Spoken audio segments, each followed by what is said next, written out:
Everyone, I hope you're all doing well out there. It's Sunday night, so the weekend is pretty much over. I hope you've had a good weekend. I hope you have wished your mother a happy Mother's Day because that is an extremely important thing to do. We love our mothers here in this dojo. Isn't that right, Heather?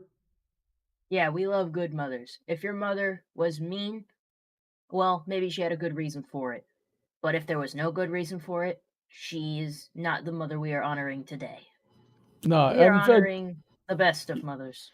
yeah, I wouldn't even like if you're a bad mother, are you even really a mother? That could be a whole debate Yeah, topic you're in and of bringing. itself, you know? Yeah.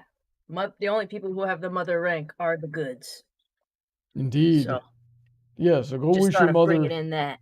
a happy Mother's Day if you have a mother by that definition. Or, or mother figure. Yep. In I'm fact, you all know what I inclusive should up in do? this bitch. I should send the family I lived with in Tampa for a while. I should send the mother of that family a happy Mother's Day because they took care of me for a good couple of years when I was vagabonding around in my 20s. And they're good people. I miss them. I gotta make sure I get them a wedding invitation. So, because my life is so crazy and I haven't had the ability to set up a formal topic in a long time, and not very many people want to talk to me anymore. Anyway, we're doing more Reddit reactions tonight, and right now it's just Heather and I, but we may we may have another person joining us soon. We'll see if that happens. Paladin wants to know if we're going to talk about the moms in MLP. I swear that like I had that debate with Pony Cordero at least a year ago at this point. It probably would have been a year ago, which was the best parent. And uh, I can't remember the exact title, but I'm pretty sure we had that debate already. So, well, you know what? Real quick, because I don't think Heather was on that show. Heather, which do you think is the best set of parents in Friendship is Magic? I saw in this debate, and I don't recall what I said.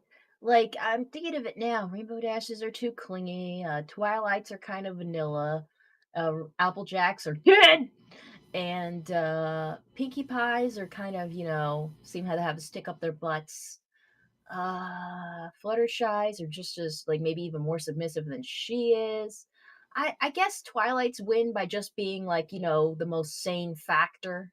I mean, two of their kids are like huge That successes. Like, one debate, became captain of the guard, and one became Celestia's #1 student. They raised yeah, great yeah, kids. that debate devolved down into, to quote Pony Cordero, if we are judging them by the results of their spawn, the spawn of their loins, then objectively Nightlight and Velvet who produced a captain of the Royal Guard who then married a princess as well as the future uh, high ruler of Equestria. Yeah, so I guess if we were going off of that, it's probably that. Indeed, indeed. So before we get much further, I should thank the patrons who are helping us out. Oh, and that was the Discord sound of the No, Burning Donut joining us. We haven't talked to you, or I haven't talked to you in a good while, man. How are you been? oh, I've been, yeah, I've been. It's He's been. it's been roughly like that for as long as I've known you, man. We gotta work our way out of it eventually. I'll help I you if know, I right? can. I'll help you if Eh, I can. well, to quote Duke Nukem, it's only been 12 years. Yeah, yeah. So Donut, on the off chance that other people haven't seen your artwork or know what about you used to make My Little Pony videos and then you sort Yeah. of crossed over you transitioned into like motorcycle vlogs and speed paints and things like that. I haven't seen you make anything on your channel in a little bit. unless I'm mistaken. But where do people find your artwork? Where's the best place for them to find your artwork? The best place is either Twitter or X or whatever you want to call it, and for Affinity, and on Pixiv, because like I'm really getting annoyed with like the American audience for animation and stuff these days. But yeah, mostly Well, on that my doesn't mean you YouTube. go to Fur Affinity or Pixiv.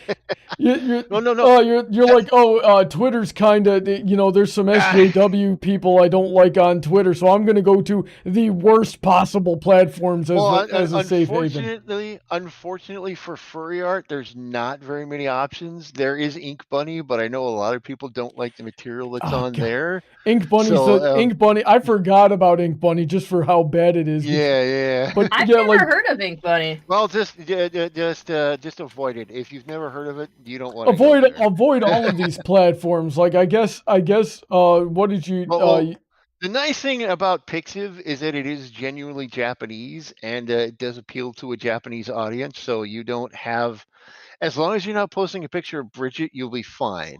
Bridget, you know? Who's Bridget? Yeah, from Guilty Gear.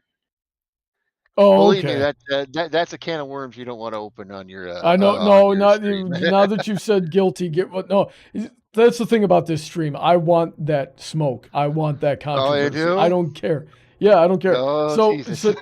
no, that is why this show exists. Unironically, the Brony fandom needs to grow up and learn how to have difficult conversations civilly and not think less of each other for thinking differently. It's definitely something, and I've been saying it week after week at this point. But so what you said, Fur Affinity, that's probably the least worst of them, and then Pixiv is a bit worse than that. Then you said Ink Bunny, and I'm like, oh frick, Ink Bunny is so bad that I repressed the memory of it. You might as well have said East 269 or whatever that other one is. I mean, I'm sure you can find my stuff on E629 too. I mean, people do upload it there. So. Oh jeez, I'm sending my audience down a rabbit hole. I have blood on my hands. I mean, if all you want to do is watch a furry playing racing games, you can watch my Twitch and stuff like that, But you upload shorts of your PNG tuber. Oh yeah. That's kind of a thing I've been playing with a little bit too. Like I've been fiddling with TikTok and stuff here and there, as much of a terrible platform as that is. But I'm like. Twitch does this thing where it lets you like edit like clips and then make them into shorts for YouTube and TikTok. It syncs up with your YouTube and your TikTok and send them there. And it's easy and fun kind of.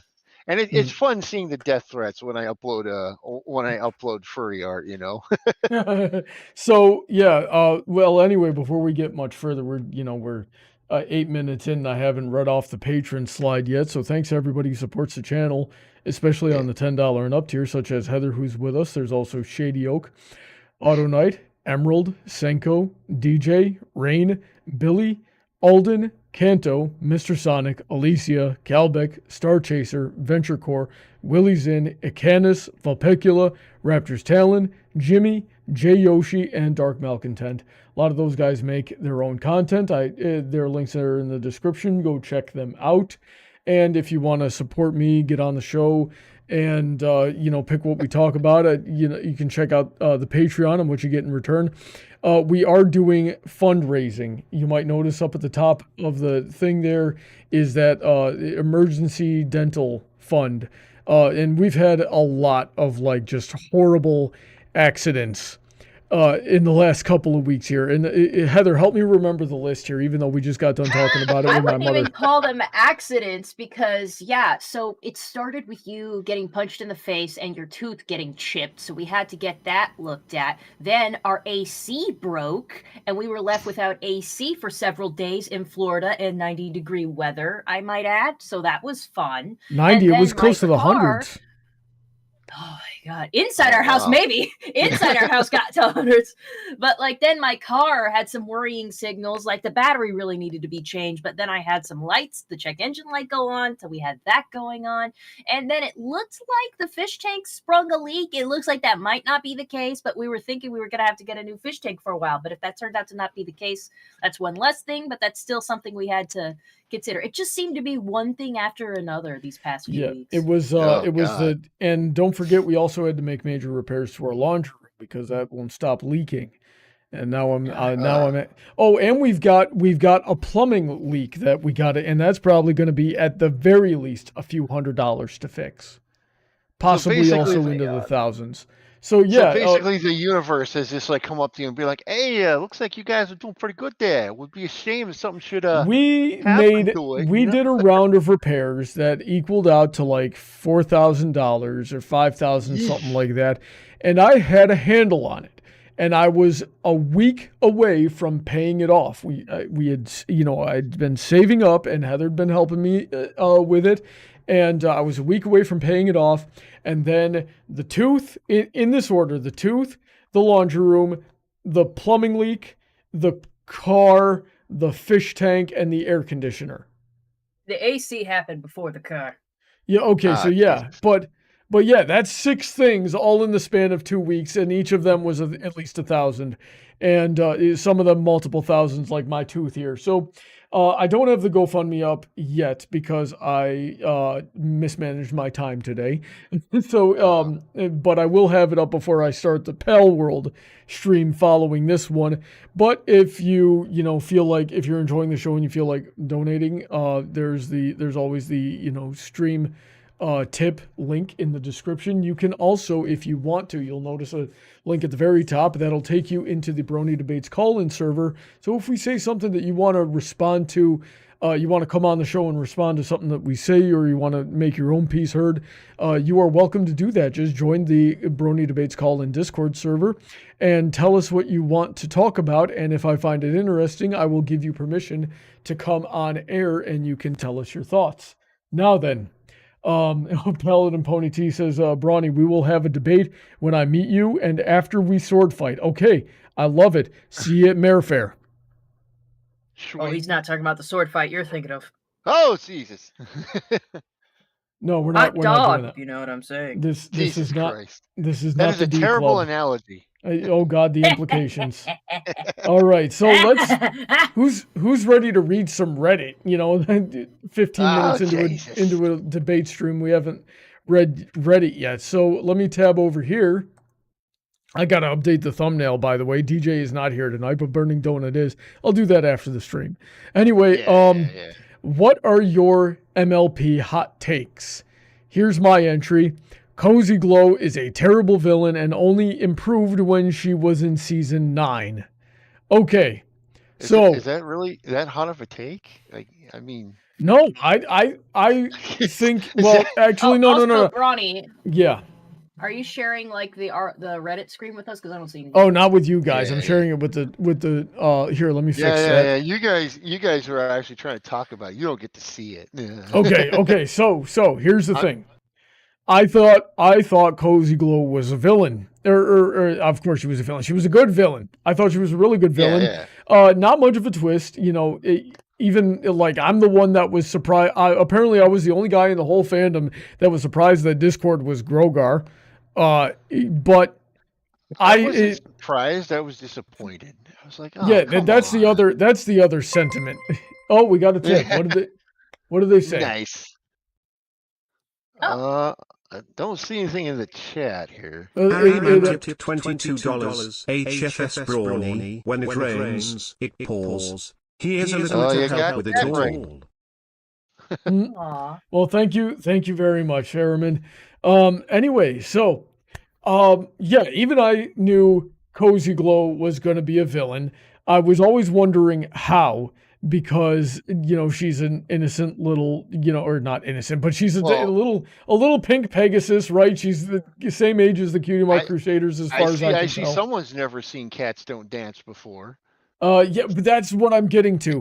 In modern, the only time anybody does anything Shirley Temple-esque and it's not Shirley Temple, it's evil, right? They did it in Batman. Yeah. They did it in Cats Don't Dance. And so they're obviously they did it with that one little girl from Animaniacs. With the dog that had to follow her around and keep her out of trouble, and then she wasn't evil. She was just she was but she was the antagonist in every right. She was 3. And she was getting into trouble. She was the antagonist of those stories, right? So anytime they do that, when it's not literally Shirley Temple, it's evil.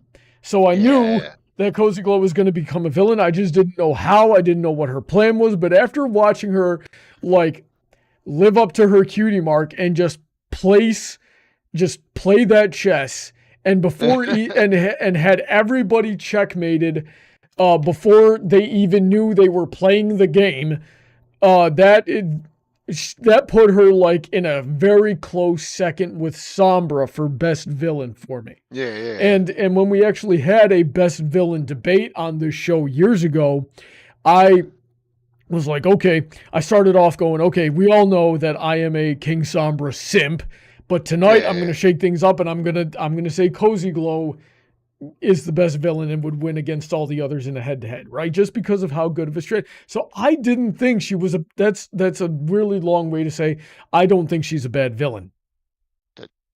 That doesn't. Wait. You don't think she's a bad? Well, no. Yeah, I mean that's not a very hot take. There, it's like, oh, that's Well, the hot take generally implies that it's unpopular, or it's an unpopular opinion. Something will be like, well, I actually thought Daring Do was a good episode. Daring Don't was a good episode. That's a hot take. This is like, it's it's kind of warm, I guess. Harriman says Cozy Glow is what you would get if Shirley Temple played a pony version of Hillary Clinton. Oh, sweet. Hey, she did not delete any emails. I am afraid, sir. And she almost deleted it. Here's the thing. Here's the thing with all the other villains. Oh boy, we're getting started. We really say that they always get beaten by a Deus Ex Machina, right? But that was clearly that Deus Ex with every other villain was part of the game of it. Yeah. And it's like, hey, we need to go to this thing that has the power to beat the threat. And we need to, and meanwhile, the threat is working its way to prevent that from happening in one way or another, right? Cozy Glow was the only one where the writers put themselves in a freaking corner and actually had to go, okay, and then the will of the Force says no. That is it. They're like, oh shit, she's smart. She had everybody checkmated that bad. Everybody else, it was like, okay, we have to go activate the Crystal Heart. We have to go activate the Elements of Harmony. Every other villain was like that. Cozy Glow was the only one where it was just nature itself. God itself, as in the God of the machine, God itself had to come down from upon high and just silence thy knave. Yeah, had to intervene.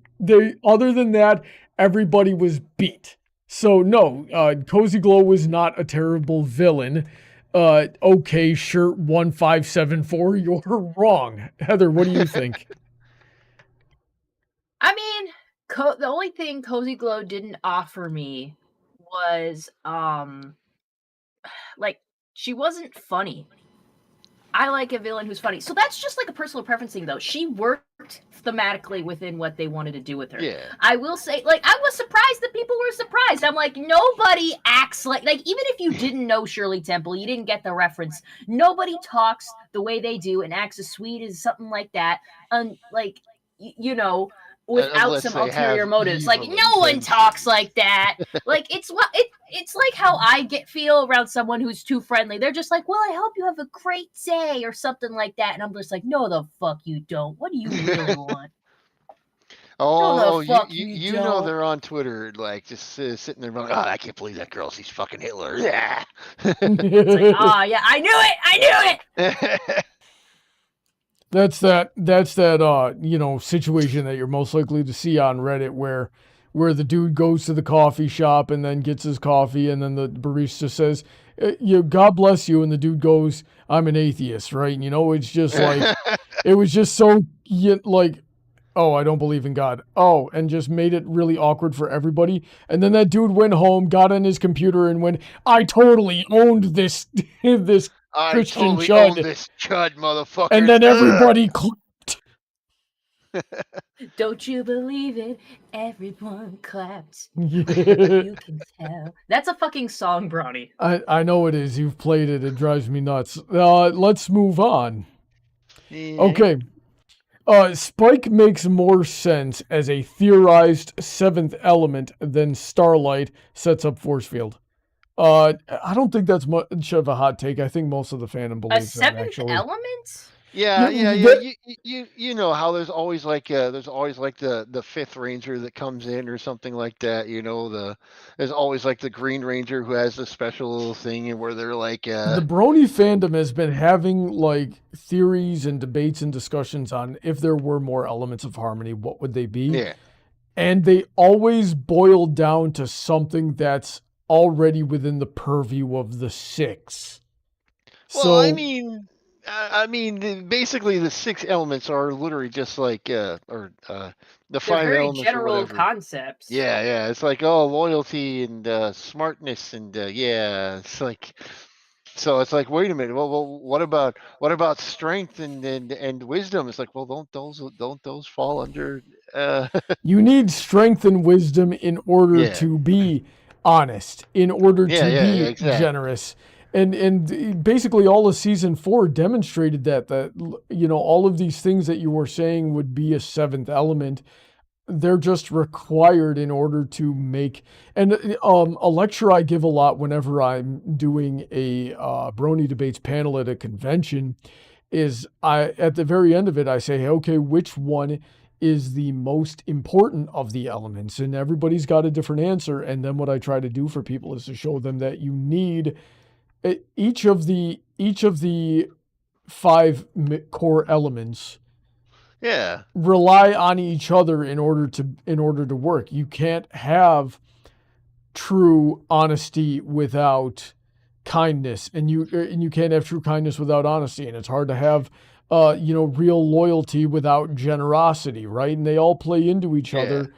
They all play into each other. Create magic, which is the final element. And so like, it's like, come on, guys, have you seen the 5th element here? Come on, that's how it works. Gojillion corrected you, Donut, and said the 6th ranger.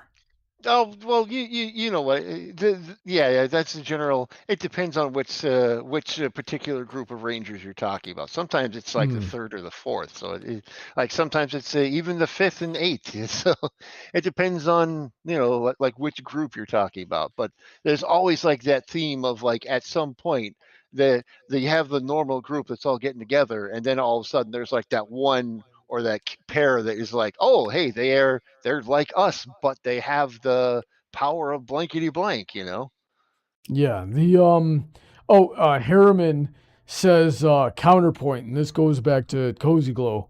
Doesn't Finn the Pony approach that level of cheery friendliness sometimes?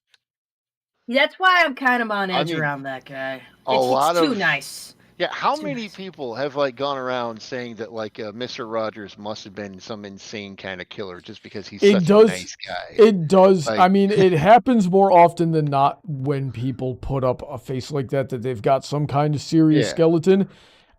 Occasionally you get an exception, Mr. Rogers being one.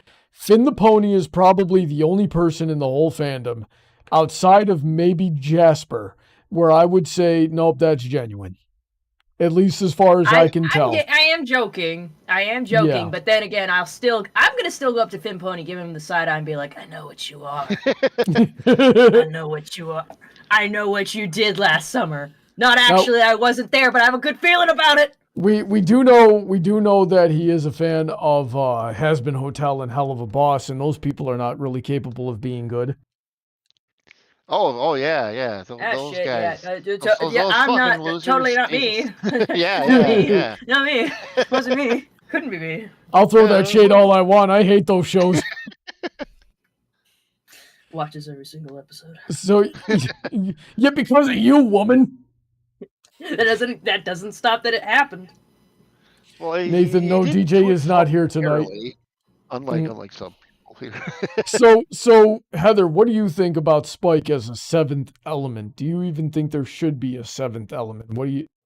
I think the addition of a seventh element is just unnecessary. They just want to make it a lucky 7. 6 is fine. But I do think that Spike should be treated as an indispensable member of the cast. He's always been such a good supporting person for every character, for every member of the main 6. He's been there in some capacity, you know? Like, he definitely deserves a lot of credit for that. So, you know what? If we were to, like, put in a 7th element, for sure, he's been there the longest. And not just because I don't like Starlight, because I hate her and she's a bitch. I think if there was a 7th element spot, he should go to him. Yeah. Well, the only reason I think Spike doesn't work is just because it doesn't fit. It wouldn't make that great of a story.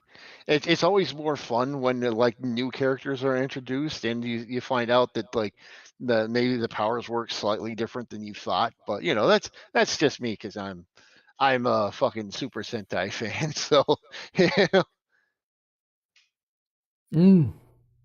there was exactly one argument that I'm like, okay, you might have a point for a 7th element, and that would be they would put it to Sunset Shimmer and call her the element of empathy. And empathy is the one where it might just be able, you could make an argument for it being separate from the other 6. Yeah. That is actually interesting because that's like the thing she has the most problem with, because like she's so used to trying to control everything, and it's just like the concept of like understanding her actions actually have like only in the first movie, but after she gets her butt kicked at the end of the first movie, she learns it very quickly, and now she can communicate with people better because of it. It's like, hey, because she says it in every movie after that, I was like you don't, it doesn't have to be like this. I'm about to kick your butt, but I don't have to if you just do the right thing right now. Yeah. So that's and we see a lot of that type of thing with Starlight Glimmer as well. So that now you could argue that empathy might fall under the purview of friendship as well. That it just might be kindness might also be a good it is a very for important element for friendship if they're going with that theme. And actually I was kind of thinking of Starlight when I was saying that because I'm dumb and I wasn't paying a good enough attention. But it was like remember the episode where she I think one of the greatest lines MLP has done is like, it's not about the cake. Where Twilight gives Starlight a whole bunch of tasks to perform with the other ponies.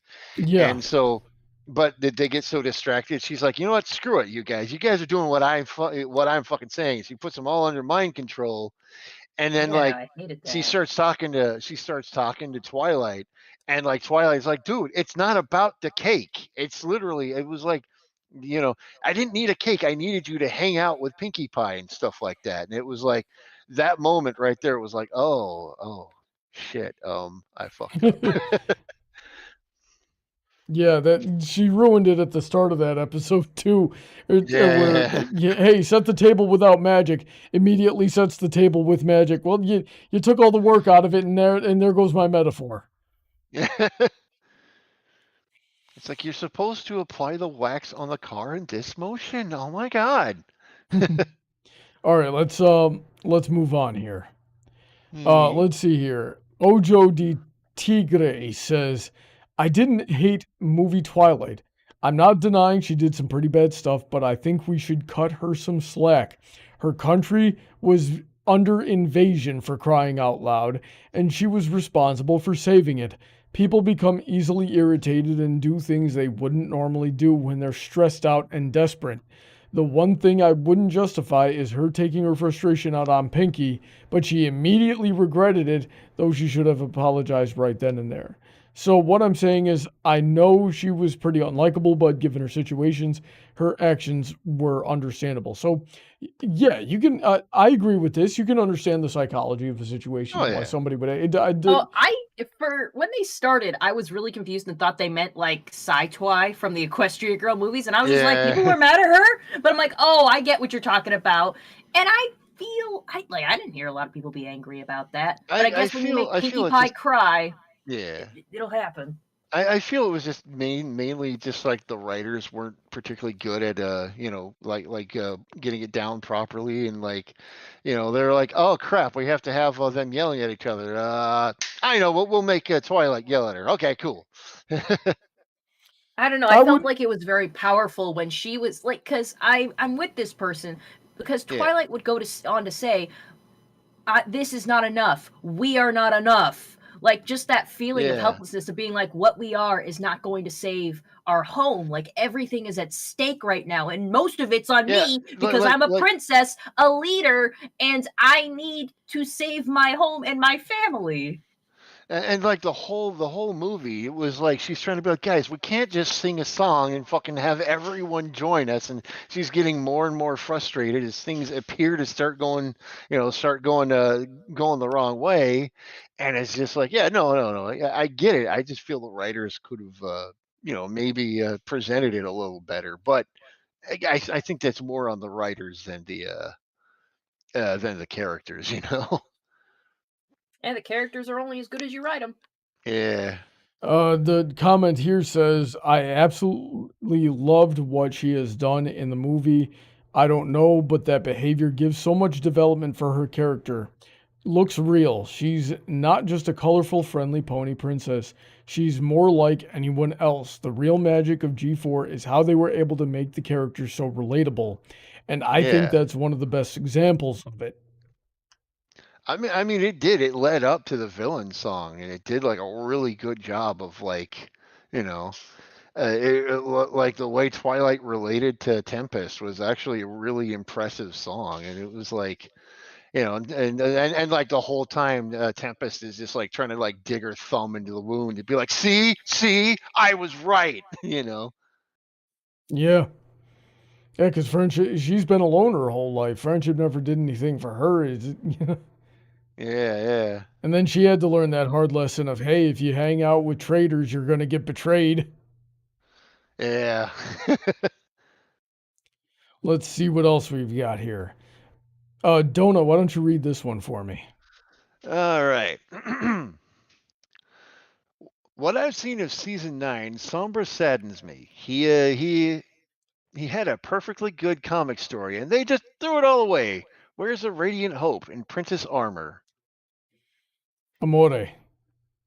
Okay, I never read that comic. So. It was a good comic. I'm sure it was. Fiendship is Magic #1 was a really good origin story, and then he had an arc where a lot of those characters returned. And it was really good. I personally didn't like how they reformed Sombra at the end of that comic arc. So I'll give you the basic rundown here. Is King Sombra is a shadow pony, and he was created by the matriarch of his race to infiltrate the Crystal Empire and take it over. The princess, the Crystal Princess, and this was, thousands of years ago, saw him as an abandoned foal outside in the, frozen north and took him in. But he was sick all the time and he literally couldn't talk. That growl that he talks with, that's because it's like he's not a pony, so it's like physically difficult for him to form words with his voice box. So he gets bullied a lot, but he's got this one friend named Radiant Hope. And then eventually, and every time they do the Crystal Heart Fair, he gets really, really sick and starts dying. And then Radiant Hope is always with him, always seeing him through it, but they never know what's wrong with him. And eventually he just leaves and he finds the shadow ponies, and they tell him what he is, and he comes back pissed, and he goes up to the Crystal Princess, Princess Amore, and was like, "You knew what I was, and you took me in anyway. What the heck is wrong with you?" And she goes, "I was trying to help you. I was trying to raise you right so that, you know, you would be completely made out of hatred." And Sombra kills her. Right then and there, turns her into a freaking crystal and shatters her. Ooh. And then, and that's his origin story. And then, Radiant Hope runs off to the Castle of the Two Sisters, tells them what's going on. Sombra goes, "I know where she's going. I know what she's going to do. There's no way I can fight Celestia and Luna, so I'm going to curse the Crystal Empire. And when I get defeated, the Crystal Empire is coming with me, and they're going to have that on their conscience." So that is like the planning and the strategy that I love about Sombra so much. And then his arc in the comic was an expansion on that story where Radiant Hope returns because the realm of the Shadow Ponies. She goes to the realm of the Shadow Ponies, and that sort of exists out of time. So she returns, resurrects Sombra. Sombra takes over the Crystal Empire again, but then sort of realizes that he's doing the wrong thing and chooses to, betray the Shadow Ponies and restore the Crystal Heart. But in doing so, he knows he's going to kill himself. And this is where they screw it up. They're like, "Oh, we can't let him kill himself by restoring the Crystal Heart. So we're going to do, all the princesses together are going to do this crazy spell and like keep him together and turn him into a regular pony so he doesn't get killed by the Crystal Heart. It'll make him all better with our magic." Yeah, and then he's like, "Let's go see if we can find the shards of Princess Amore that I shattered thousands of years ago and put her back together and resurrect her." And I'm like, no! How do you think freaking Prince Amore is gonna feel after being put together from a million shards and she doesn't have her kingdom anymore? Yeah, and all the king's horses and all the king's men couldn't put Amore together again. What the hell happened? What the hell happened? Did I fall asleep? What happened, guys? Oh, we don't have the kingdom anymore? Oh, let's kill him. There is a headcanon floating around that Princess Cadence is the reincarnation of Amore. I would have taken that she might have been a descendant or something like that. Mm-hmm. I kind of like that guy's theory about where he's the one from the cartoon was just a fake created by Discord, because like seriously, fucking it's just like boom, dead. Oh, getting back on track here. Sombra in season 9. Okay, I didn't like the way he talked. I think it was definitely different. I wasn't terribly fond, but it still, the core of Sombra was there. The strategy, the ruthlessness, the planning, the malice, the power was all still there. But yeah, I wasn't fully on board with the way he talked. I'm willing to forgive it, but I don't really like it. I thought he was pretty cool. Yeah, they could have. If Jim Miller didn't want to voice Sombra again, they should have hired me. Gosh darn it, I can do it. They don't want to give you money. Yeah. They don't want to give the fans. It's because I'm brown, isn't it? Yes. You filthy earth pony. The earth ponies are stupid. They don't know what a computer is. No, it's they don't even know what the word computer means. Yeah. Earth ponies are so dumb. They don't know. They don't know where to get IDs to vote for the princess. So, Dona, what did you see season 9? I did. So what did you think about that, Sombra? I was okay with it up until the moment where they just kind of zapped him and he was dead, and I was like, wait, what? You're just gonna have like a great villain with all kinds of crap you could do, and you're just like, boom, dead. Well, Sombra, if that was Sombra, because this person here brings up a point that I've considered myself a couple of times, that King Sombra in Season 9 was just a fake created by Discord, especially since it might be just a little bit of cope, but I mean, I would hope that that's what happened. I mean, I don't think that's what happened. Like Discord let him get awful far with things. I mean, I don't doubt it, but I feel like they would have said it and like. But yeah, Sombra's whole point in the Season 9 opener was I don't work with other people. And Discord had a plan that involved Sombra, and then he had to come in as Grogar and say, "Oh, you will have to see if my plan works without him now." But I think that he, also used Sombra to demonstrate, like, "Hey guys, we need to work together if we're gonna do this." And as we've seen with Discord, Heather, he doesn't exactly think about, "Hey, what happens if I'm wrong?" He does not consider that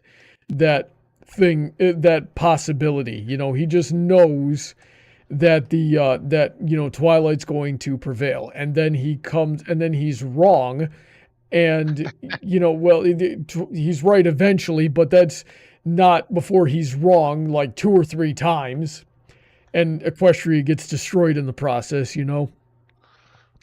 Well, he did that with Tarek, and he did that again in Season 9.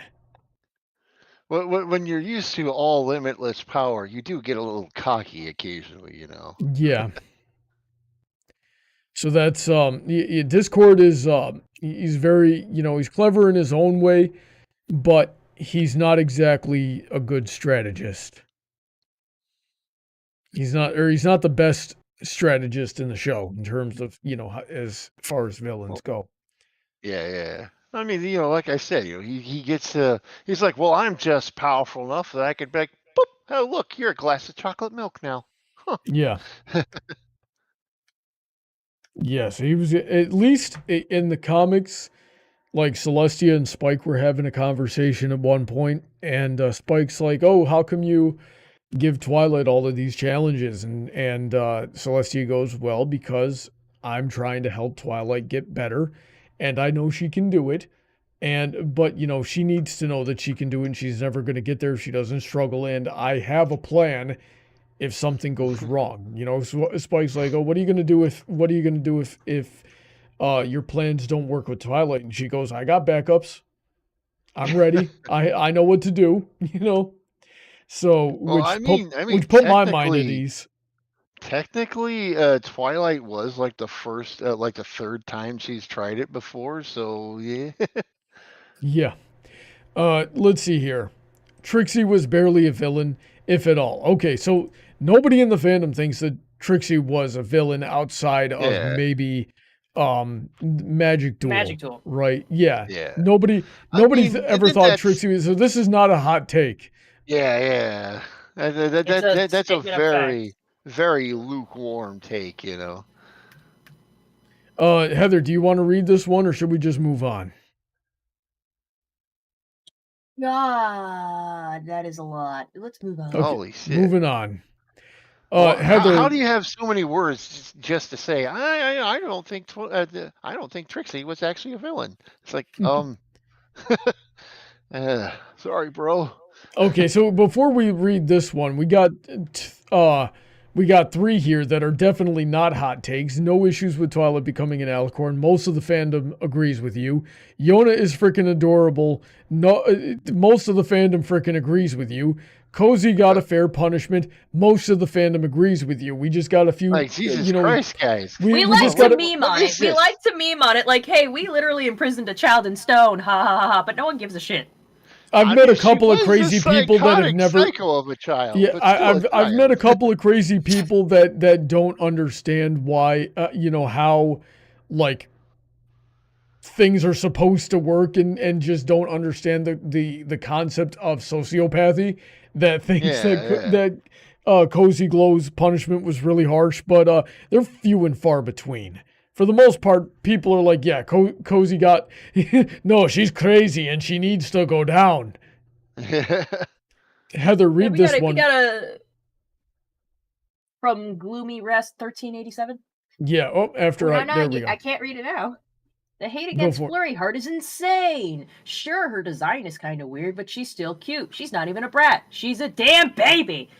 Did anyone even care about Flurry Heart? I cared that she was an alicorn. I freaking hate alicorns. Fuck you too. I feel sad that like they decided to end the storyline with season 9, and because like they kind of introduced like a whole bunch of potential with this character, because like literally she was born and well, end of season, My Little Pony. Little Pony. We're done. Last week we were talking about how one person thought that the Student 6 should have gotten their own spin-off. And yeah, I could see that now, and then you put, Flurry Heart in sort of like the Twilight position of that. And or you have, well, the Student 6 are a fair bit older than Flurry Heart, wouldn't it? So you could have, you could still have Flurry Heart in like the early season Twilight position where she is a princess, but now like Cadence has to prepare her for becoming, assuming princess duties, so she's got to go learn friendship, and she's gonna go, learn it from these people that are way older than her. I feel like I need to workshop this concept before I really put it to paper. There's a lot of potential here. Like I had a story where I made up a bit that she and Luna kind of became friends, because like I don't know, the concept of dealing with both your mother and your aunt being like the two absolute freaking nicest, happiest people in Equestria would probably wear on you just a little bit, Yeah. Be like kind of run off and hang out with your dark and brooding aunts occasionally. Be like, oh my God, get me away from these two. Oh, Splash Surfer 216 says Jim Miller stated that season 3 Sombra was his ghost and season 9 Sombra is his full form. Interesting. Alrighty then. Feeling like a ghost. Okay. Here's an interesting one, which I think is more of a headcanon. Cozy Glow was an adult with dwarfism. I see someone's seen Batman before. Whoa. I love Batman. This is a headcanon, not a hot take, but yeah. I'd read that fan fiction. Yeah. Hot headcanon? Here's one right below here. Pinkie Pie episodes are hard to watch. She can be a bit much when she's the main focus. It is better if she's a supporting character or if she has a foil like Twilight in A Trivial Pursuit. What do you guys think about that? I disagree because I disagree heavily because Too Many Pinkie Pies was fucking hilarious. And that had so much Pinkie in it. Which season was that in? I can't remember. I can't remember what season. Well, I mean, that was season 3. That was early in season 3. Okay, because like I had a problem with the way they wrote Pinkie Pie in season 1. It just kind of seemed like everything about her was just way too random and way too freaking. But like, as the writers got a better concept of how to write her, I think she became a far better character as the seasons progressed.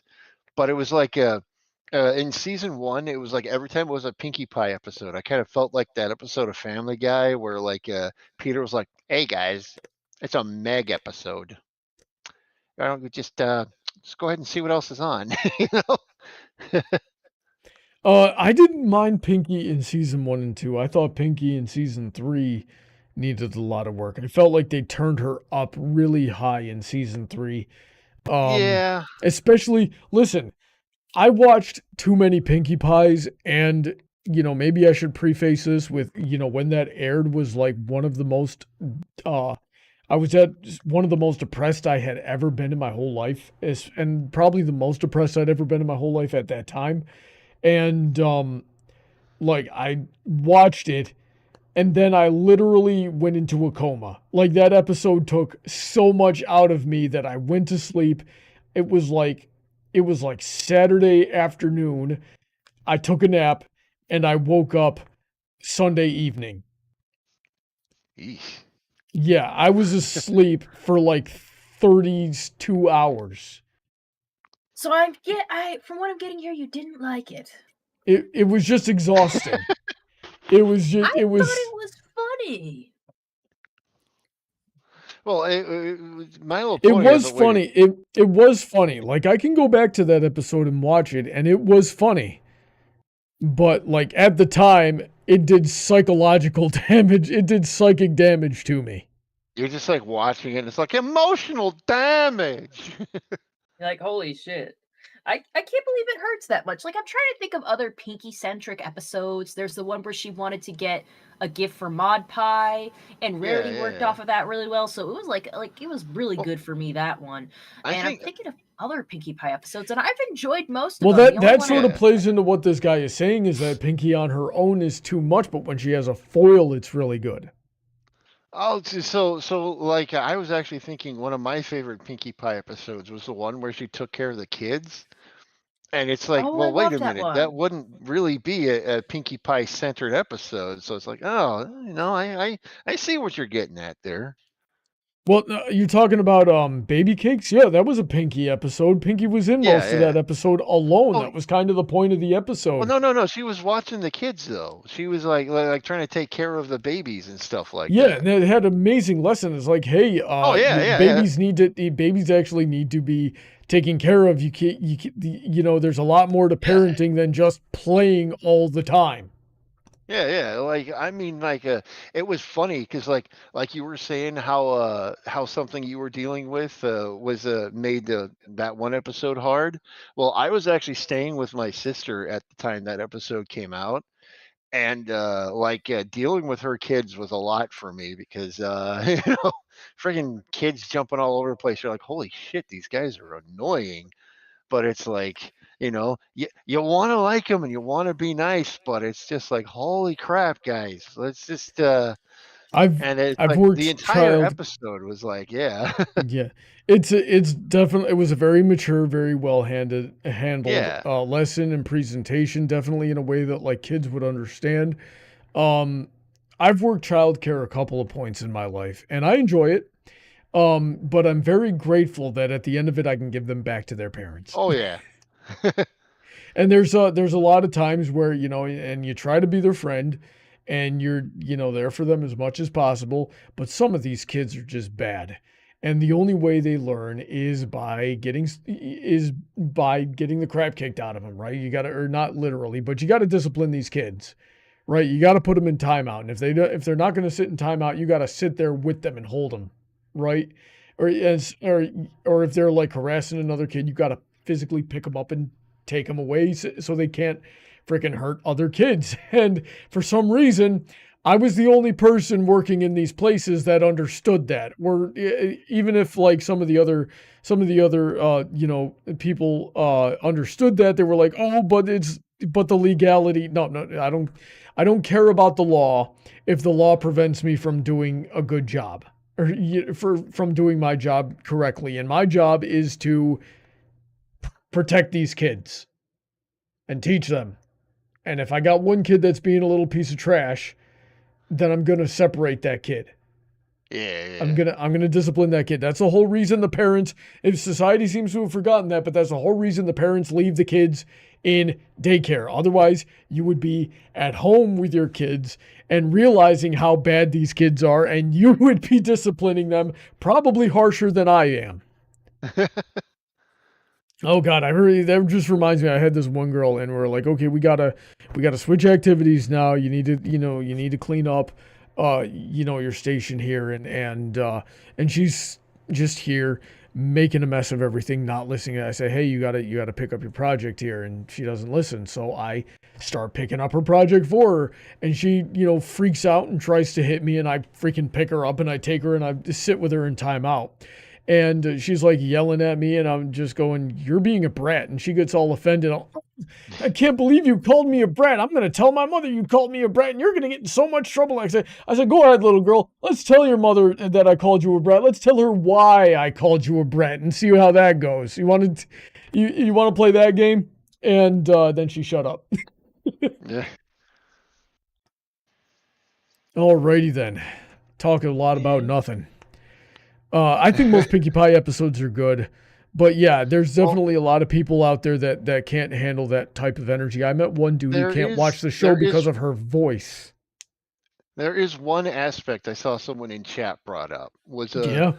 they use the phrase twitchy tail, and it was like that's one thing that always kind of irks me is that she only has that power when it's mentioned, and it's like and it's so freaking annoying because it's like she had that power like one episode, and then it just kind of like never existed up until like Daring Don't or something, or not Daring Don't, the Mare Duel, and then like was like, oh yeah, no, I totally have this power to predict stuff, and then it always like and then like always something happens like specifically the moment it's mentioned, like she'll be like, oh, and then everything will go back to normal and will never be brought up again until it's important. And it's like, I don't think that's that big of a deal, but I can understand how subjectively Pinkie Pie is. I can understand subjectively that Pinkie Pie is too much for some people. I don't think this is that hot of a take. Yeah. Last one here, and then we'll go on to some of the other stuff I have tabbed. Season 6 is not a bad season, okay? The opener was kind of weak. What do you mean the opener was kind of weak? It was the same exact opener that you always skipped, but still enjoyable. The only episode I didn't like was the Cart Before the Ponies, and I wonder why. Cart Before the Ponies, it's like, yeah, the main, Applejack, the Big Sisters, I'll just say. The Big Sisters were very frustrating in that episode. That's the point of the episode. I feel like I'm a broken record here. I say this every week. As a car guy, I got to tell you, there were so many missed opportunities with this episode, and it's just like how do you have a cartoon where it's a cartoon that involves cars and not have a Speed Racer reference of any kind in it? It's like, Jesus Christ, you missed so many opportunities with that. And it's like, I mean, I'm kind of a car guy anyway, so like when this episode happened, I'm just like sitting there like, come on, you got to mention something, you got to reference something, and it just like. I think that's subjective, Donut, and I think that would have distracted from the lesson of the episode. Yeah, I know, but it was like for me, it was just like, come on, And Jay Yoshi is wondering, does Swarm of the Century count as a Pinkie Pie episode? Not exactly. She definitely was working in the background. Mm-hmm. What do you think, Heather? Is this a hot take? Is season 6 a bad season? God, honey, all the seasons you got to be a bit more specific. What happens? Good picks in every season, but yeah, they all mix together for me. So I couldn't tell you if one season was bad or one was good. So season 6 was the one where we mixed. Yeah, season 6 was the one where Starlight had all of the friendship lesson episodes in trying to reintegrate into society. That it ended with To Where and Back Again, where the A-Team or whatever, the Expendables went off to go fight Chrysalis without magic. Was that season? Oh, okay. It was probably okay. I mean, I got Chrysalis back, so that's something. I that was like right around the time where they fully understood how famous My Little Pony was and just kind of started doing whatever they wanted with it. So it was like, it's not bad. Season 6 was where Flurry Heart was born at the beginning of it. Yeah. I kind of feel like there was a lot of like things that were just kind of like hinted at and then just kind of forgot about. Season 6 actually kind of feels like a season of Ruby for me because it's like. First of all, you keep Ruby and My Little Pony out of your mouth in the same sentence. Well, hey, it's a group of female characters who go around fighting monsters. Like, how are they not similar? Oh my God, you're going to give me a heart attack, dude. You're going to give me a freaking aneurysm. Just shut up. Well, I'm saying it actually is a reference of like the bad writing of both series. So there's a reason I bring it up other than just to be like, okay, but here's the difference. Here's the difference is Friendship is Magic on average, right? Maybe has like on average has 0.25 to 0.5 bad episodes a season. Ruby I was gotcha. 100% bad all the time. And then the bar for Ruby was a tripping hazard in hell, and they still managed to trip on it. I mean, I will admit that everything from about season 4 has just been kind of getting worse and worse and worse. But it's like, the reason I'm bringing it up is because Ruby had a thing where they like to set up potential storylines and then just kind of forget about them. And season 6 was like one of those seasons where they were trying to set up storylines and just kind of forget about them. And it was like, it just felt like I said, it felt like about season 4 of season 3 of Ruby, where it's just like everything was kind of like going wrong, and they were introducing all this new shit just to kind of be all like forgot about by the next season. All right, so let's see here. Oh, you know what? I said that was the last one, but this one's really interesting.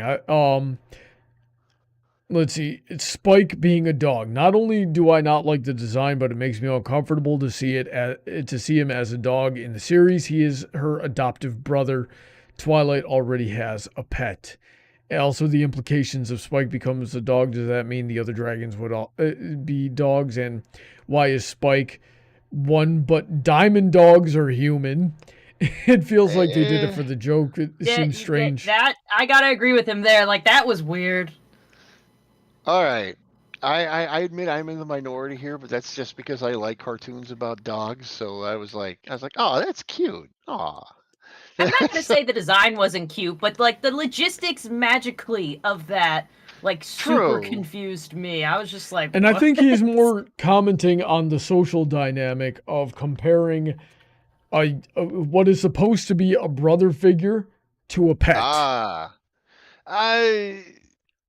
Well, I suppose the dynamic kind of did get a little, because like the in-world Twilight and Spike, like Spike didn't talk, so it was like they didn't have like that dynamic. But like when Twilight and Spike actually went to the world, like it was funny. It's like that was actually some of at least in my opinion, like some of Spike's strongest moments, where he was like, where he had to be like, hey, snap out of it. This is like, where he had to like kind of take like the leadership role a little bit and be all like, but I mean, I think I get what he's saying, but it's like, maybe I just liked his design too much. I was like,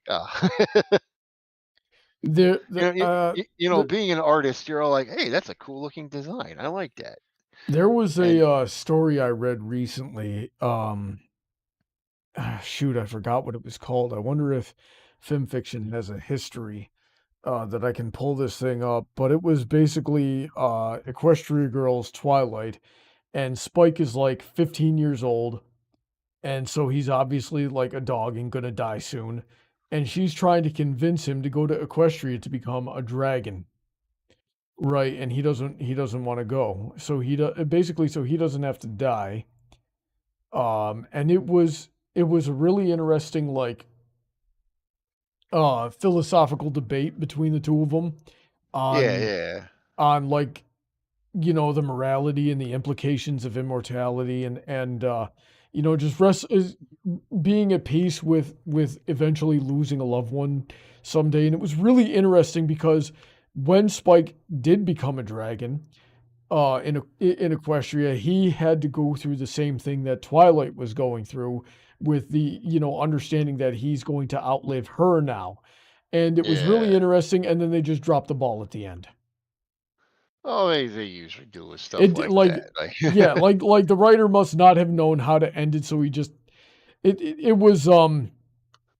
just pulled it right out of his tail. And nobody in the comments liked the ending either. It made very little sense. I wish I could remember the title of this. I'd actually recommend it just to get that conversation going on how this could have been handled better. Heather, do you have anything to say on this before we move on to the next thread? No, I think I've said my piece. I just the logistics of it, the weirdness of it was all right. So you sent me this one earlier today. It says, honestly, Shining Armor deserved to be an alicorn, and already I hate this because there should have, until the very end of the series, there should have never been more than 2 alicorns. They thought they were getting to the end of the series with that freaking season 3 closer. Stalicorn. Okay, so Heather, the wings look good on him too. I'm not going to say they look bad, but here's the thing. So Heather, tell me, justify this concept for me. Why does shining armor deserve to be an alicorn? Well, I brought this to your attention because I kind of liked the concept. Like, outside of Twilight, who do we think should have or could have become an alicorn? But Shining Armor himself, he's proven time and time again he gives his life for family, loved ones, and country. I mean, I feel like he obviously deserves it, but I guess we have to bring it to the question, what separates just like a person like him from an alicorn? Why was he not an alicorn already? So Pony Cordero think he deserved it. Pony Cordero highlighted like the 3 things that make an alicorn a long time ago, and hopefully I can remember what he said because it was really good. It was a really good, solid theory. I need everybody with a Twitter to go tweet at Pony Cordero and tell him to get over himself and get back on the show. He said you need a high understanding of magic. You need to embody all of the elements of harmony, and you need to create new magic on top of that. Right, so those were like the three prerequisites of being an alicorn, and Shining Armor doesn't really meet any of those. What are you talking about? He totally encapsulates every element of harmony. Like, okay, you say that a lot by the examples of his actions. Like, he was so generous and self-sacrificing when he made the shield to protect Canterlot. And, like, laughter, he was always making his sister laugh. Kindness, he's a really great guy. Like, I've never seen this be... Like, he is, like, a really nice dude. There's no denying that. Loyalty, he is in the Royal Guard. His loyalty is never in question. He's like the head of the Royal Guard, too. So he is. Okay, you know what? I'll give it to you, but he never created new magic. So that's kind of where I see your argument at, is that like when you're military minded, magic is not your first concern. You're more concerned about armors and weapons and like doing things physically. But his special cutie mark talent is making a shield. He makes a magical shield that only he can make. If you're telling me that isn't inventing, maybe it's not new magic, but specialized defense magic, I think he's pretty close to meeting these standards. I think with just a bit more development, he could have been an alicorn. I think that was mainly plot convenience for the... It's in the canon. I agree. It's just, and I hate to bring up the concept of Ruby again, but sometimes writers for the series are not the smartest people. What did I tell you about having Ruby and friendship is magic in the same sentence? Okay, I'm saying from a writing standpoint, there are similarities, and it's mainly the way that they fuck up the plot. And it's like... the problem with Ruby is that it had a very simple concept when Monty Ohm was doing it, and then everyone else started wanting a piece of this and started trying to create other shit out of it. Hey, Donut, let me ask you a question, Donut. Do you like sandwiches? Yeah. Okay. Well, I didn't make you a sandwich. I made you this old crusty hot dog that I boiled in water, but the sandwich and the hot dog both have mustard, so they're similar enough, right? A hot dog is a sandwich. A hot dog is a sandwich. Look, we're not having that debate right now. I'm trying to make an analogy here about how bad Donut is for comparing Friendship is Magic and Ruby. I understand. I'm not going to sit here and try to say that Ruby is like a great series, because seriously, it's not. And it wasn't supposed to be. And I understand. See, I'm one of the people that don't like it because of all the bad stuff that everyone feels about it. I'm one of the people that liked it in spite of everything it had. Like I saw kind of what it was supposed to be, and so it's you like it in concept, I suppose. Yeah. Like there's a lot of shows that are good in concept too. I watched Bleach for its entirety, waiting for it to get good just because I like the concept. Doesn't make it good. That was kind of how I felt with Ruby, and it was like, like I said though, after about season 5 and 6, I was like, Yeah, where they've kind of thrown the concept out the window We here. lost You the guys plot. really hang in there. Like, how do you watch shows that you don't like? Like, if I don't like an episode within the first couple of episodes, like a series for the first couple of episodes, I stop watching. Why do you guys keep watching stuff you don't like? They'll hook you with the concept and the character designs. They really will. That's the thing. Is it like with Ruby especially? It's like there would be like one fight scene that you would be like, oh my god, this is what I wanted. This is what I needed, and then it would go back to being something else, and you're like, oh Yeah, they give you just enough to string you along. With me, the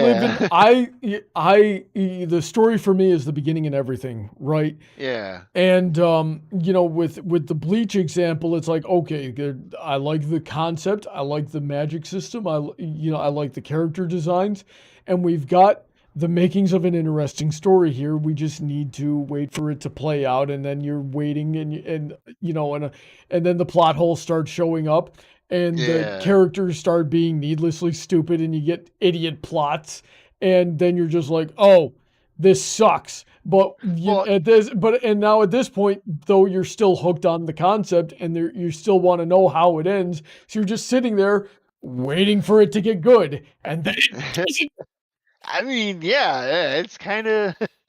I mean, it's especially with Ruby. Like the entire concept was just simply, hey, let's have a series with a bunch of cool-looking female characters. Let's have them fight a whole bunch of monsters and stuff, and that was the point of the series. Everything where they started like trying to like create like the magic system with dust and started trying to create the the whole government and stuff like that of the entire system.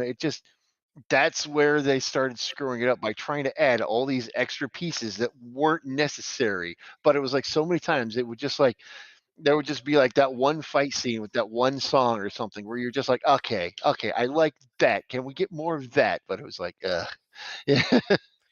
So here's the thing about Shining Armor being an alicorn is if Shining Armor is an alicorn, then that just means that anybody that's like proficient in magic, yeah, and good-natured can be an alicorn. Okay, so that just means that the entire you're discrediting him in that. He's not just proficient. Like, this guy is a prodigy, and I would say just as much so as Twilight frickin' Sparkle. Like, he's just mastered a different field of it. He might have specialized, but he can do things that no one else can do. Like, we've seen other unicorns try to do shields and barriers, but not to the scale that this man can do. Like, the only time I might have seen him matched is if an alicorn did it. Well, okay, so I'm going to bring up a little bit of a fighting game analogy here, where it's like people often refer to like if a character has a certain ability, like a fireball or something like that, it's not necessarily a magic. And if a character gets really good at doing like that one thing, and like his shield magic kind of basically seemed like little more than just trying to create like a military use of some small form of magic. It didn't seem, yes, he got really good at that one specific type of magic, but it wasn't magic in general. It was, you couldn't call his fighting style magic, so to speak. So here's the thing. What I'm trying to say is that alicorns are supposed to be on like a celestial level of magic, and basically if Shining Armor qualifies as being an alicorn, then that means so does the entirety of the School for Gifted Unicorns, and there's got to be something that sets the alicorns apart. Otherwise there's no purpose to having the alicorns, which is why I'm always saying like, hey, there never needed to be more than two. It worked that we had two beings that controlled the sun and the moon that were powerful enough to do so, and thus single-handedly maintained the balance of nature. That is a scale of power that a regular character, everyday character, and yeah, Shining Armor is exceptional. He's not celestial. Yet. So I stick to my guns. I'm just not fully convinced. This guy is like I'd say I think he was the cream of the crop, because you see he was a freaking captain of the Royal Guard and still like a freaking young ass dude. Like that's the kind of position that I think would take seniority. I kind of see both of your points, because it's like you're not wrong. He is a very, he is a very gallant lad. He is a very like a Prince Charming kind of character. He's very but also I see it from Brawny's perspective, where from a power scaling perspective, like really it did kind of stop making sense. Not just power scaling, but also writing and in-universe mechanics and just the it just kind of stopped making sense when they're like, and you're a unicorn, and you're an alicorn, and you're an alicorn, and you're an alicorn. It's like, hey, come on, guys. But roll with me this one point. His balls produced an alicorn. So in him is the potential for alicornhood, and he gave some of that to his daughter. Firstly, that made no sense. It made no sense in universe that happened. Secondly, are we sure it was his seed and not Cadence's egg? It was. I'm just saying, alicorn does not seem to be a dominant gene, meaning it's a recessive gene, and he had to have the gene, and Cadence had to have the gene, and the recessive gene got repeated, and that's how you get alicorn baby. That's not how Punnett squares work, Heather. No, she's got a point there. Okay. So my mom had a thing when we were kids. She always tried to date someone who had green or blue eyes. And the whole reason she did that was so that her kids would end up with blue eyes. And it's like, she's kind of got a point. If you look at it from like a genetics kind of standpoint, where it's like, if he can make an alicorn and she can, if they both have a 50-50 shot of making an alicorn, and then they get together, and then it makes an alicorn. That is not how Punnett squares work, okay? In order for a recessive gene, yes, some genes are specific to be inherited from mother or father, right? But in order for the alicorn gene to be, if it is a gene, to be inherited from Shining Armor, then he would have had to have someone in his family that was an alicorn, and he did not. Well, you don't know that. You don't know the freaking family had someone in her family who was an alicorn, and it's the one that's a lot more likely that has a 50% chance of passing on an alicorn gene. Wait. But he's in a family that had an alicorn made, so something's going on there.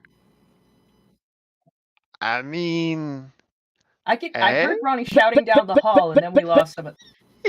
Brawny, what the fuck? What the fuck was that, Brawny? I'm getting scared. I think I killed him. Okay, microphone error. I think he blasted it. You okay, I don't know Brawny? what's going on over. Hey, Brawny. I can hear him down the hall. He broke his mic. Oh, Jesus. I think he broke his mic. No.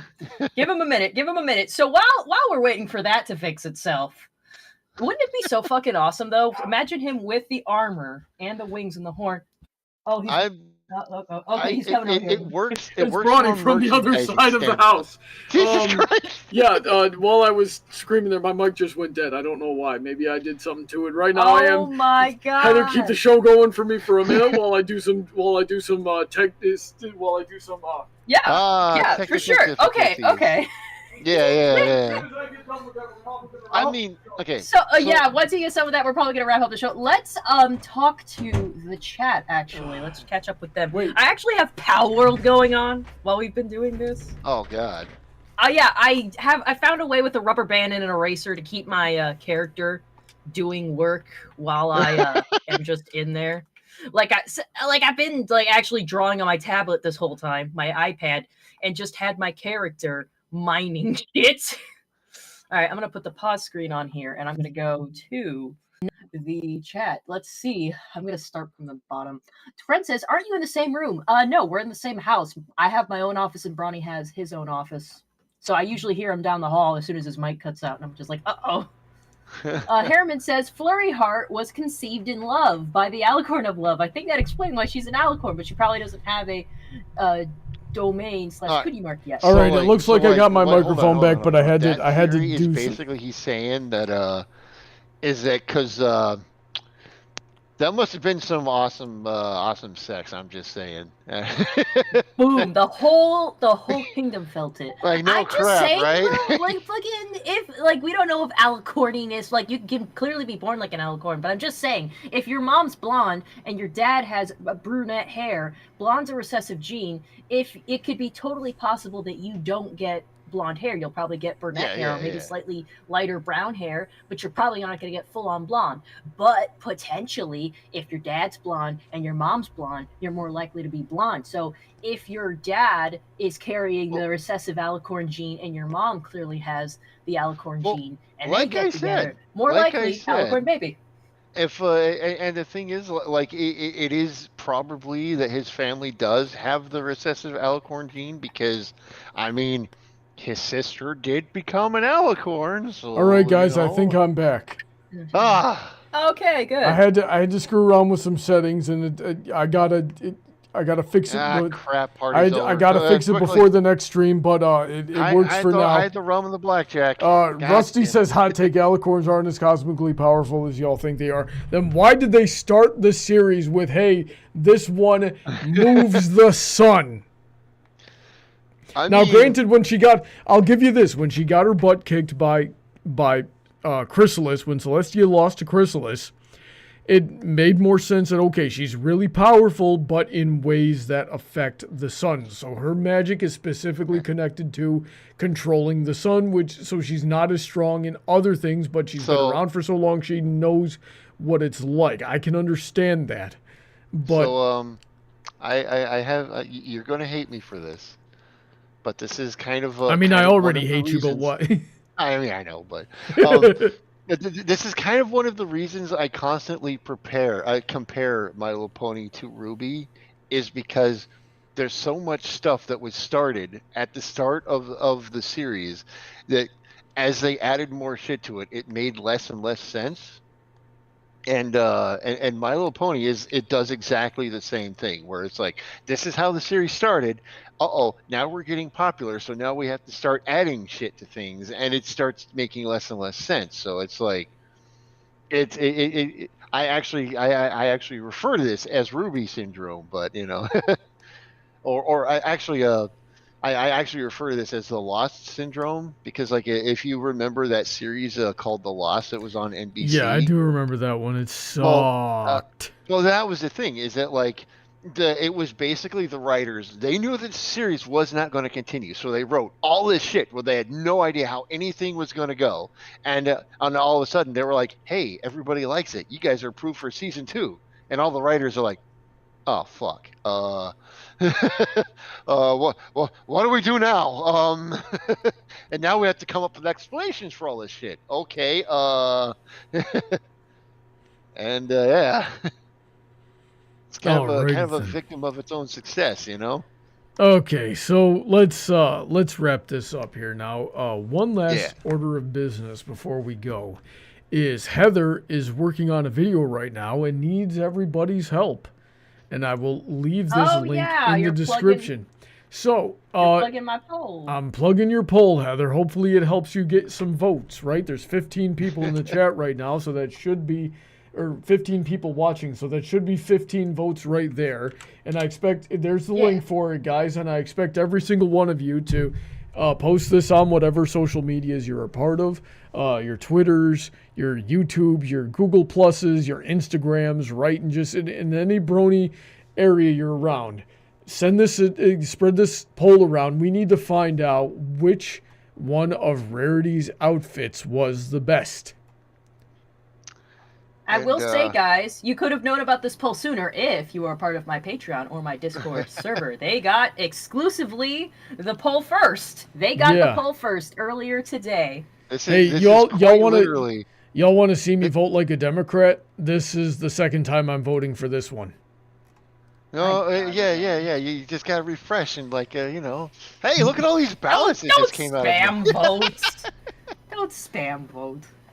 I'm gonna show up with the box truck full of votes for letter U at 3 a.m. I mean, People like you a lot more than I thought they would. Like, I thought you was okay, but Well, hey, like I told you, the whole Neuer 1940s thing is kind of hot. I'm just saying. We got that for like a few Donut, it's a minutes horse. in Calm one down. Episode. I mean, see, this is my problem with the series. Is every time I see a costume, my first thought is, how would that look if they had an anthro form?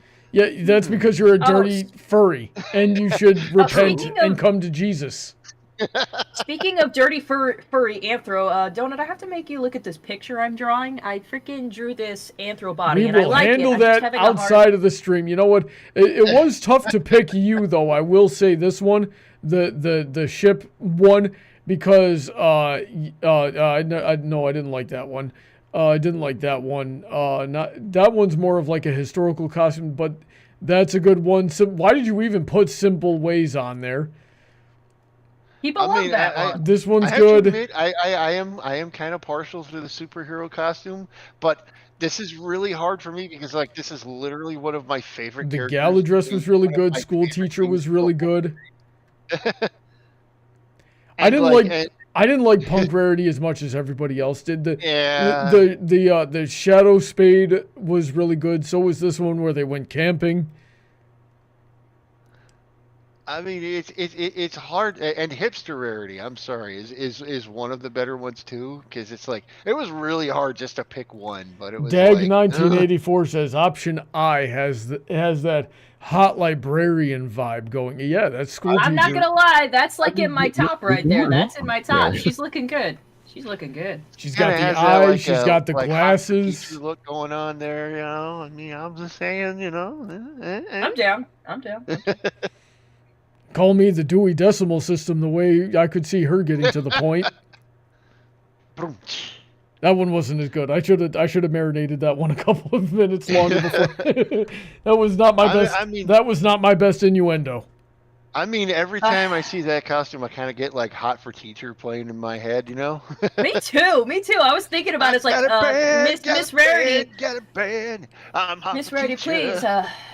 Can I get some extra credit? It's like, oh I'm gonna end this before it